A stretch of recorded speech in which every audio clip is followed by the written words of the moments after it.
this time, I mean, we're going to talk, the NFF now. We've analyzed. No, you have to, because a lot of people are requesting for this. We've analyzed. You've given opinions on the go on social media, on Twitter, even sometimes watch along shorts to react to games and stuff regarding the Super Eagles. Now, where do we go from here? What solutions would you prefer? Because I've seen a couple of people ask you, okay, I mean, it's like these people know they hear you, these people know they, see what you they talk. So now, if I put it to you now, so where do we go from here? What would you prefer to the NFF to put the Super Eagles in a better place? At some point, years ago, we heard Olise give out a 10-year plan to the NFF, and it wasn't. And I remember telling you that that's a waste of effort. It wasn't implemented and all that. So, I mean, looking at the whole situation now, what should be the next point of action from the NFF to put the Super Eagles where it is supposed to be in terms of national team football in the continent? I don't think that the current NFF, have the capacity to do that. NFF, AFN, National Sports Commission, they are all the same group of people. T.D. Jakes in his book, Reposition Yourself, I like quoting that line a lot, but I have to, says that if the people know better, they will do better. And I add my own. Conversely, if the people don't know better, they cannot do better. Nobody can give what they don't have. The problem with Nigerian football, the side of talent, it's not one problem. So it's a hydra-headed dragon. A lot of people are reacting angrily. I think on social media, I heard one of our veterans in the industry came and said the Super Eagles should be disbanded. I don't know if you saw that. Old, that's people are angry with the old method that's happening and old method to go. So when we unbox this thing, a lot of people in the sporting media now, both the IOPS, by the IOPS, I mean people who, I know I own my own media outfit, but you cannot compare me with some of the guys who own the big outfit. Some of them have gone to agencies and they have deals tied up. Like when I say deals tied up, agencies have agreed that, we'll give you $150,000, $200,000, $300,000 for the World Cup in Canada, US, and Mexico if we qualify. It's a conditional agreement. I have some like that too. So some of them are already spending the money mentally. Some of them are already traveling. They've already piled up documents to take to the embassy, accreditation, how to go about it. And then this is happening. That's a loss of revenue for them. And some of them have also taken loan to prosecute some of the qualifiers, and then hoping that as soon as we qualify, these agencies will pay me and then I will pay back. So they are going to deal with all that. So any reaction out of it is from a position of pain and bitterness. One of the things that I don't like with the fans on Twitter, on social media, across everywhere is that telling you not to respond to a footballing matter emotionally. I think that first is a wrong way. Let's put that to bed. The game of football itself is played emotionally. It's a game of passion. Anything that drives passion is emotion. So to tell people that there's a word to use, this is unprofessional position. Do not no. Yeah, people use that. You don't work in the industry, you don't understand. You are a fan. The fact that you are also reacting to just a comment or a tweet that I make means that you're also emotional. There's no intelligence to it if you call it that way. But then again, the most intelligent people are highly emotional people. So don't kill somebody's emotion just because you want to rechannel the narrative. The fact that we do not see things the same way, or the fact that I see it before you, the way an eagle will see something, it's not the same way a dog or a goat or a chicken will see it. Or let's just say chicken and eagle, they are both birds. But an eagle flies up and he gets a panoramic view, and a chicken is seen here and now. So the way that we react to such situation is different. Now, having said that, if we want to fix Nigerian football, first, let's try and break it down so that people understand what I'm saying. When I say from the president must have a desire to show to people that Nigeria have not decided to take football and sports in general serious. So the first thing is the body language. That body language comes with calling every stakeholder to a presidential meeting. And for people to say president cannot have that kind of meeting, Mbappe wanted to leave Paris Saint-Germain. The president, Emmanuel Macron, called Mbappe, say, come, you are part of this deal. Because the PSG investment, for instance, was not just a simple, I love this club, come and put. No. France promised Qatar, we will vote for you. they called Michel Platini to go and vote for them, even though his heart wanted to vote for England. But the president called him. This is not me forming story. It was in the reveal that they did. It was everywhere. And they say, go and vote for them. In return, Qatar, through Nasser Khalifa and their own team, would invest X amount of money in French oil and gas industry. To follow that, to provide a conduit via which the money will come into France, they want to invest in Paris Saint-Germain. So when they have issues with a French player, they don't go to the player or his agent, they go to the president. Say, come, this deal is beyond this one. This is an economic deal. This guy is trying to sabotage it. They call Mbappe. Mbappe signed an extension. The next thing he did was to wait for his contract to run out before he go to Madrid. And you can see that even the president of France is not happy because it affects. But since they've gone on to win the Champions League and all that title, all is well that ends well, right? It's the same thing. We need a president that, and this is not me saying that the president is not doing what he's supposed to do, but in the area of sports, it's not. So, should call everybody, all the stakeholders together and say, look, I have shown you guys my hand. The women went to win the AFCON. I give them $100,000. No president before me have done that. I mean, there's a president who gave handshake. He said it's a golden handshake. Obasanjo, I didn't give handshake. I put money here. And I did the same for the Tigress, meaning that I'm not just a football president. I'm a president that is interested in sports. But going forward, we need to make sports what it used to be or better than it. Why can't we compete to win the World Cup? Why can't we even be talking of hosting the World Cup, the Olympics and all that? Obviously, Nigeria is not going to host those tournaments, but when you have that conversation, you not tell your team that these are the things that I expect from you. Give them some target, because people running sports in Nigeria don't have target. There's no, all the federation presidents think that nobody in government can call them to question.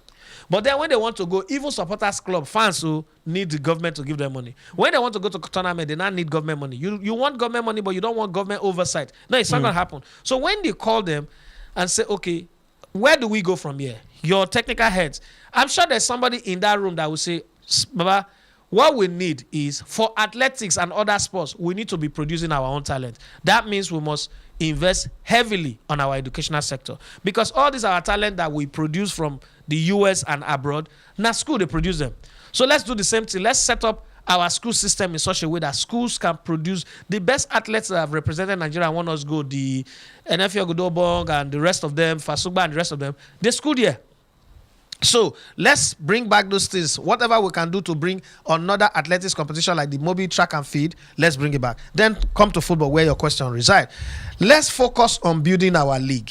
Make the league competitive enough that players in our league, I cannot believe that Nigeria versus South Africa, a 19-year-old boy who plays in the South African league, won the man of the match. While all our big name who came from abroad, who are playing in the best leagues in the world, the so-called supposedly best league in the world, were running around like headless chickens. Now, once you set that agenda, that's coming from the president. This does not need banning anybody. Then the president will now match his word with action. Where do I need to invest into? Call a lot of business stakeholders. Say, how many of you are interested in buying this club from the states? In your Federal Executive Council meeting, after you've done all the state business, you say, all governors, wait. Any one of you that have a club or two in your state that your government is funding, it's time to look for indigenes in your state, list it and let it be sold. Because we would invest in the infrastructure, but we cannot get involved in the day-to-day running of football. Sell them. Let's have multiple Remo Stars, multiple Sporting Lagos, multiple Inter Lagos and all that anyway. All of those things. And then let these people have the enabling environment. And then this one that we're moving into 2026, which is the year of our Lord of the Tax. Let's also give a lot of tax rebates. If Dangote can do road and get tax rebates, or use the money that is supposed to use to pay for tax to do road for us, we all benefit from it. Let's do the same thing in sports. If you own a football club at professional level, this is your tax rebate. If you show that you are paying, a football club employs between 50 to 100 people in Nigeria. If you can show evidence of paying these people and they are paying tax through their salaries, this is the tax rebate that your business, your company will have. That's an incentive. We would also, in every state where there is a league club, try to support the state governors to upgrade facilities. These are not a 2 years project, but the Lagos Calabar Road is also not a 2 years project. So if we commit to all of that And then the states are honest. I mean, this government have increased revenue to state times 3. They've raised it up times 3. So the money that they were spending before is now in 3-fold. Yes, the dollar, the exchange rate is higher, but that's a place to start. Somebody else might come and build on it. But all of this should also be followed by a policy. Now, there should be incentive tied to some of these things also for the players, so that the athletes does not come and work like slave, and then when one die we have another terrible West ranting and the rest, or when we lose a match we have a very stupid press release like the one the NFF released, throwing Sridesas and Trustekong under the bus, and then not admitting their own inadequacies, their own lack of oversight, lack of sense, lack of common sense to know that South Africa will play 7 home games in a series of 10 matches, and that is an advantage whether you like it or not, unless we are looking at it like everybody's supposed to be like Nigeria, who does not take his own advantage serious and withdrawing game. So once we start there, that's the starting point. You now start monitoring it and see. So clubs are sold. Academies are the only people that are doing well right now. These clubs that are sold, the owners need to come and put a structure. Look at 2 clubs that are owned by private owners currently, doing way better than the previous setup that we've had. And the previous setup have always been like that because that's the way it is. Remo Stars have their academy beyond limit, produce great players. First, MPFL academy club that sold the player over $1 million. Ebenezer Kisemiro and a few other players. Sporting Lagos have been to Gotia Cup, have been to a few other tournaments like that. Yeah. You can see how that is working already. Imagine 20 of that. Imagine Dangote is now the owner of Canopilas. Imagine Tony Elumelu is now the owner of Heartland. I don't know what setting from. I'm just using that as an example. Imagine Femi Otedola is now owning a club in Lagos. It's Surulere man now, or Surulere boy. That's the word we use. Imagine Amaju goes ahead to buy Warri Wolves, and then everybody's running it. They know it's their business. They don't pay salary properly, and then when I go to the NFF and say there's a salary cap, nobody playing in the league can earn below $2,000. Equivalent in Naira. For athletics too, nobody who commits to represent Nigeria, whether at junior, mid-age, or senior level, should earn below this and should be treated below this. This is the basic requirement for anybody representing Nigeria in terms of provision of kits, in terms of allowances and bonuses and all those things. Once we have that, we articulate it in a document and we sign it into law. Because all these... Oh, I like your face, I give you money. I don't like you, I not give you money. No, we should stop it. We're a country that is bigger than that. So there should be basic minimum standard. There should be higher standard, gold level, all those kind of things. Once we have all those tied to policies, and then some kind of contract, like this Nike contract that the NFF have, is a slave contract. We've done it. We came in at the wrong time. But now we're not like in that place again, even though our Super Eagles is like one of the worst teams in the world. We should be able to renegotiate. We should be able to. The clause on the contract says that they can only terminate the contract if the president of Nigeria says the contract should be terminated. What an insult. It's small Nike that German people terminate every day. We want our president to get involved. Then let the president get involved and say, okay, we don't like the terms of this contract. The equipment they are giving is not enough. The money that they are paying us is not enough. Also challenge your players. Every once in a while, the government should also have conversation with the players. You might think it doesn't make sense, but think about it this way. Anybody that wins the NBA goes to the White House to go and the Oval Office to go and visit the president. The same with the WNBA and other sports. Why are they doing that? You are getting in touch with leadership, getting in touch with power. And it also enriches the brand. Like, NBA club can go to the White House. Some president can apply to go to the White House for years. Nobody see them. Some get as far as the White House launch. Some get to Camp David. Some in some embassy. That's where it ends. But my point is, once we start that, and then the international community and also the business community now say that, Nigeria, they've now put a policy that supports sports development and sports growth. In Germany, for instance, if you run an academy, the government pays you between 3,000 to 4,000 euros, depending on the way the number of players you have, because they say you are promoting health. Because as they are training, you are not stretching their health facility. These players are in good health, they are in good shape.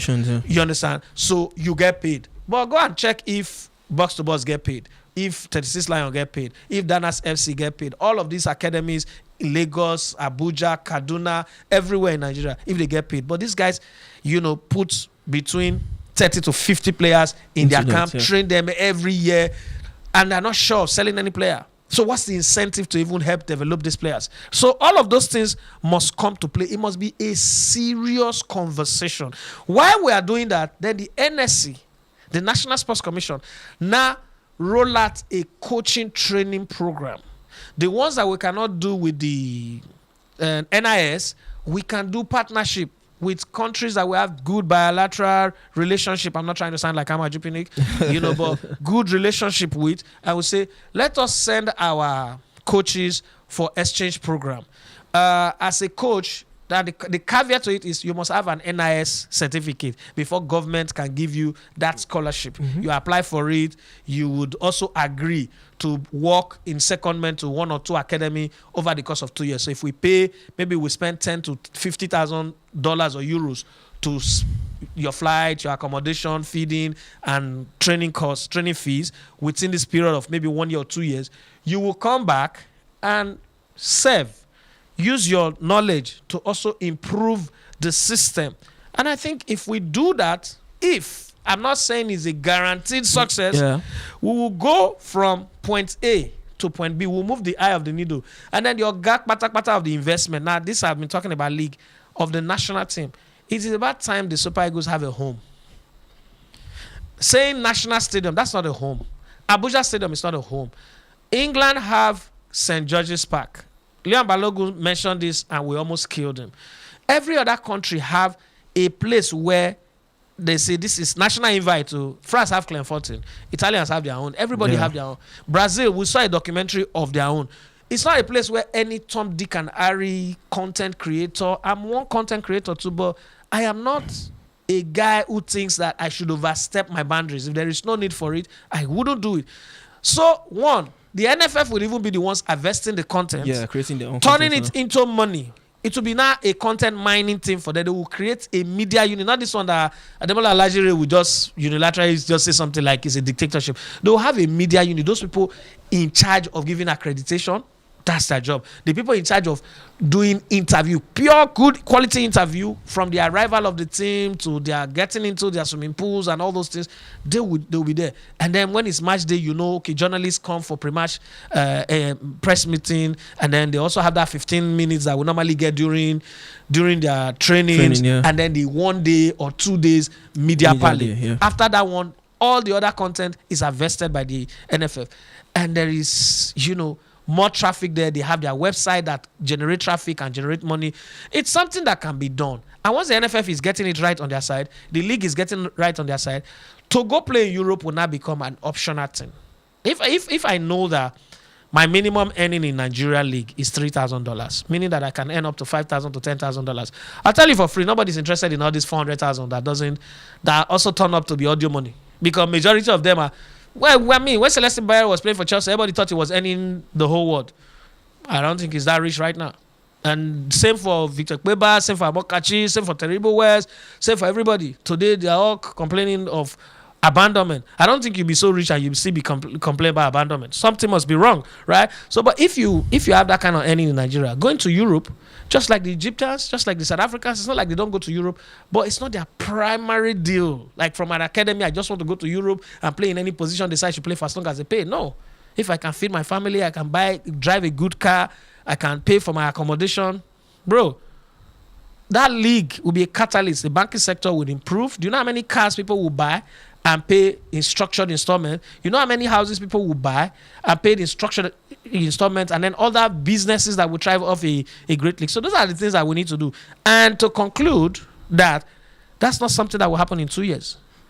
Like I've always insisted, fixing football does not have a quick fix. Fixing sport does not have a quick fix. Because if you spot an athletic talent at the age of 5, you are calculating that talent will start dominating the world at the age of 20, 25, right? So if you spot the person at the age of 5, what length stretch of training is that? 20 years.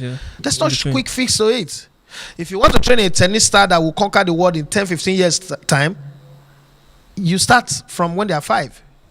By the time they get to 18, 19, 20, they are not competing against the best that have been trained by other countries who have facilities, who are ahead of you, who've made mistakes, who are some of the best coaches. So to develop our sports, our football, we must put an all-encompassing project on ground and say it's all or nothing. Coaches must be trained, People who know how to manage stadium must be trained. Groundsmen who know how to take care of grasses, what type of water they need, how they need to do it. We must train those ones. People who know how to handle media. As it is today, if they want to produce 10 games in the Nigerian league, in the MPFA, simultaneously, we do not have the manpower. Yet we are 200 million people. I dare say this one. I'm not talking about those people that are holding static camera in churches. I'm talking the manpower, the Proper OB van. production. You've done it now. Yeah. Commentators, we don't have commentators that will take 10 games as it is today. A match commentary is a team of 2. At the most minute. In the Premier League, it's not a team of 2. There are people who are writing, who are doing research, and giving you all those ones. It's a team of like 10. But let's even deal with the team of 2. Like hard labor. We don't have it right now. So we must commit to filling that gap of knowledge, that knowledge gap, that deficit that we're suffering from. We must fill it. Coaches, we've not done any CAF coaching training since 2017 or 2019 for a country like Nigeria. And we claim we're a footballing nation, and other countries are doing it. So we must fix all those things, and then I come to the game itself. And then we must have situation where there is sports business education for both the young players, the ones whose parents are involved, and then even the club administrators. There are a lot of 90% of people are club administrators in this country. Their highest qualification is I know referees.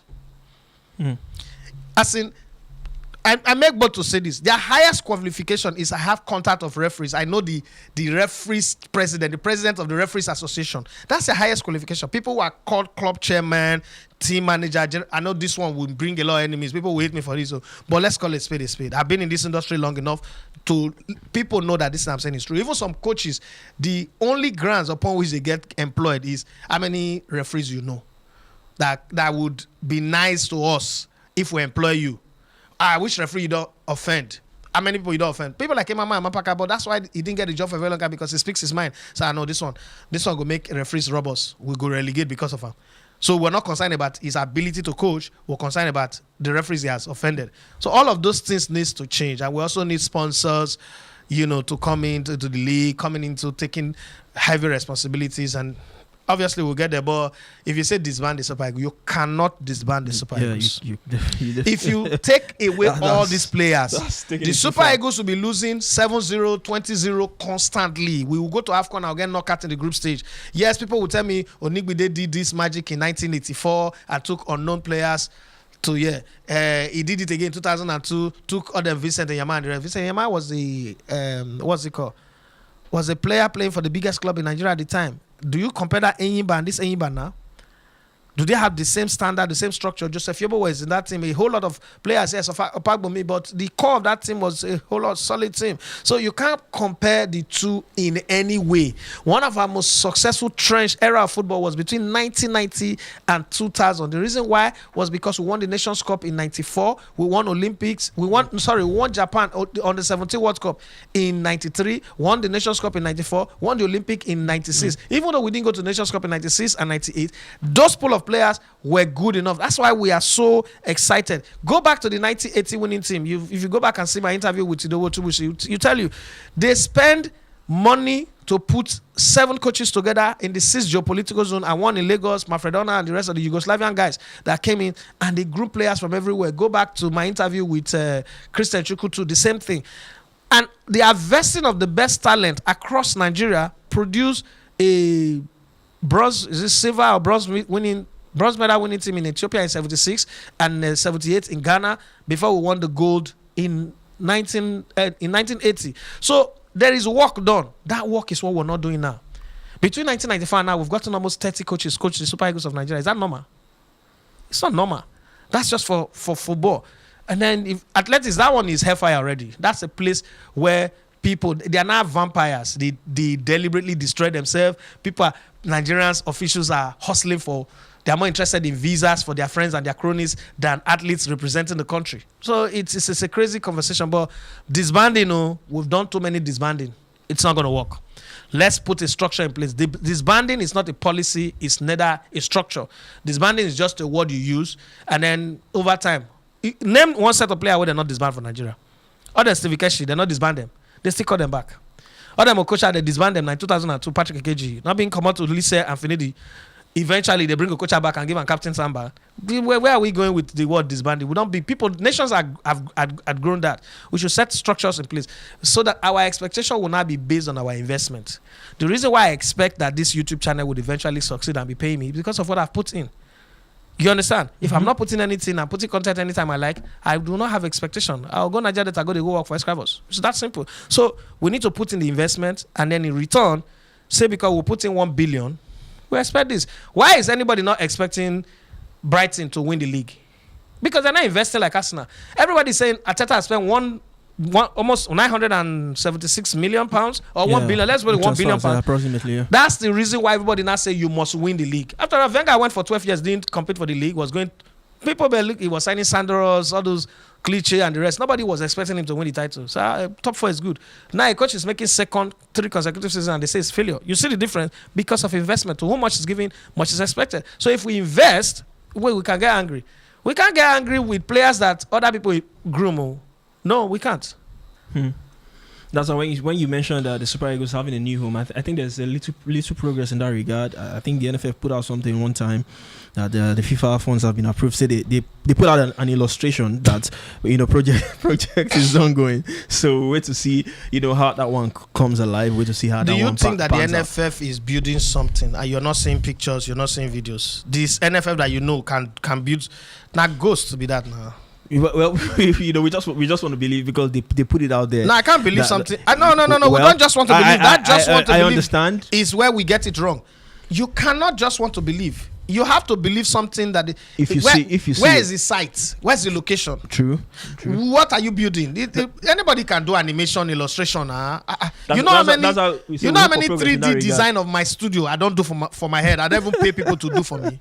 Where is the studio? That's why I said we hope there's progress in that front. And when you talk about incentives as well, then it took my mind to bonus as well, unpaid bonuses so far. And I think Sheena also put out something. It's not 34 games. Over 30 games where unpaid bonus have not been paid to the players. And you expect those players to do something for you. And that's where you also mentioned about sponsors as well coming. If sponsors can come in, they can as well cover some part of these bonuses as well. But we don't know how the NFF has been handling it. I think I need to talk on the sponsors a bit.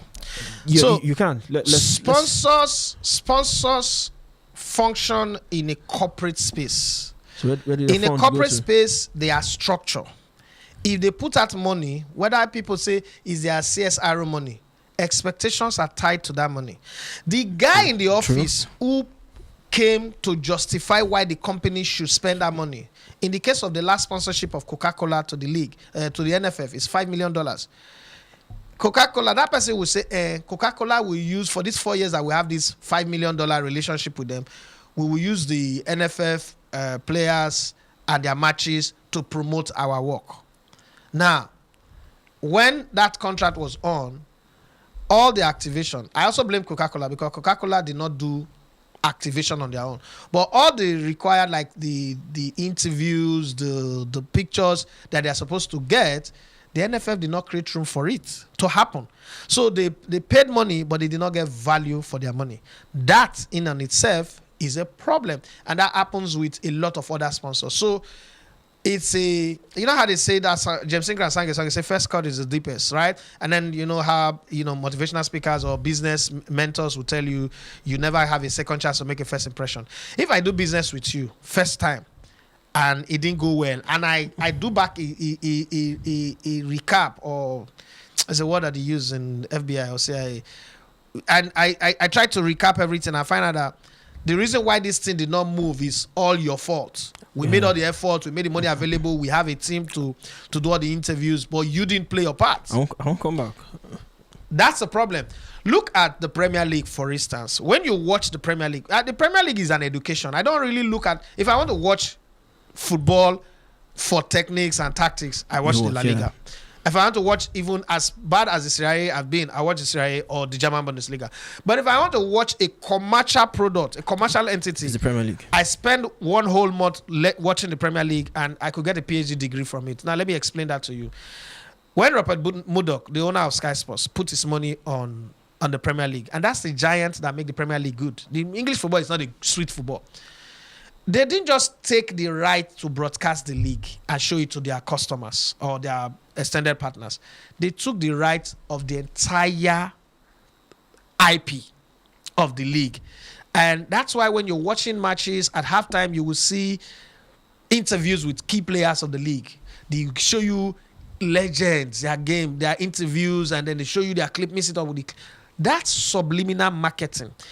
Remember that while they are showing that adverts are running, they are making their money. So it's not just the game that's giving them their returns of the billions they've invested, but it's the fact that they can sell this extra content, extra productions for people. When the guy Toast from Fast Drive went to the UK, he confessed that as it is, people are undergoing training on how to create content for the league for the next couple of years. They're just behind the scene doing training. He saw them. Star Times bought the broadcast of the league. I don't understand the terms that they signed. There were no highlight, there were no clip, there were no promotion, there was nothing. You're a commentator. I mean, I won't hold you culpable because you're at the bottom of the food chain. But the guys at the top of the food chain didn't do all that. But then you want the league to produce, to generate money. 3SC came out with a post that they made 6.1, is it 6.1 or 6.8 million on their ticketing from a 3SC versus Ikorodu City. By all shade of the word, Ikorodu City is still a small club. But now, do the math. They have 19 games in a season. 3SC, if they can, let's put it at 6 million. If 3SC is making 6 million every home game, if they hype their game to that amount, they're making 6 million every home game. 10 home games is 60 million. Still not enough. Then you now add another 19. That's about 54 million.